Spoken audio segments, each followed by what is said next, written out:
Hi friends, నేను మీ జడి. Welcome to Bigg Boss updates. Abhay Naveen గురించి ఇప్పుడు మనం మాట్లాడుకోవాలి. ఎందుకంటే ఈ వీక్ నాగార్జున గారు బాగా దెబ్బేసినట్టే ఉన్నారు అభయ్ నవీన్ గురించి. యా ఎందుకు అంటే అభయ్ నవీన్ ఇప్పుడు చీఫ్ అయ్యాడు. నార్మల్ కంటెస్టెంట్గా ఉంటే ఏ ప్రాబ్లం లేదు, కానీ ఈ చీఫ్ అవ్వడం వలనే అంటే నీకు స్థాయి పెరుగుతున్న కొద్దీ సమస్యలు కూడా పెరుగుతూ ఉంటాయి. సంచాలక్ కావచ్చు, చీఫ్స్ కావచ్చు. ఒక చీఫ్గా ఉండి వాళ్ళ క్లాన్‌లో సభ్యుల్ని కంట్రోల్ చేయకపోతే ఎలా అనేది ఎఫెక్ట్ 100%. ఎందుకంటే ఇంతకుముందు మీరు అబ్జర్వ్ చేశారు. అంటే ఇంత పెద్ద గొడవలు జరగకపోయినా నైనికాని, యష్మిని వాళ్ళ క్లాన్‌లే రద్దు చేసి చీఫ్‌లని తీసేశారు. మరి అలాంటిది నిన్న జరిగిన గేమ్‌లో అభయ్ నవీన్ డైరెక్ట్ మణికంఠతోనే గొడవ పెట్టుకోవడం జరిగింది, వాదించడం జరిగింది. పెద్ద గొడవకు కాకపోయినా అంటే వాళ్ళకే పొసగట్లేదు. ఇంకోటి ఏందంటే ప్రేరణ అండ్ మణికంఠ నిన్న నైట్ జరిగిన దాంట్లో దోశ దగ్గర కావచ్చు, ఎక్కడైనా కావచ్చు.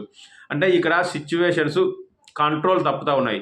చీఫ్ అనేవాడు వాళ్ళ టీమ్‌ని, వాళ్ళ టీమ్ మెంబర్‌ని అంటే అదుపులో పెట్టుకొని ఆడించాలి. బట్ ఇక్కడ చూస్తే అభయ్ నవీన్ క్లాన్‌లో ఎస్పెషల్లీ నాగమణికంఠ ఉండడం వల్ల మొత్తం దొబ్బేసేటట్టు కనిపిస్తూ ఉంది నాకైతే.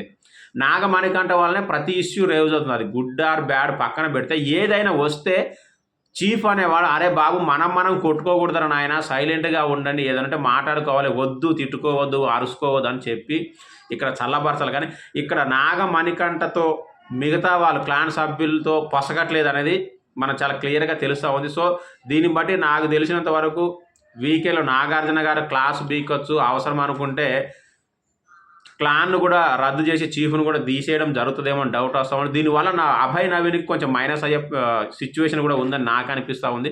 మరి మీరేమనుకుంటున్నారో కామెంట్ చేయండి.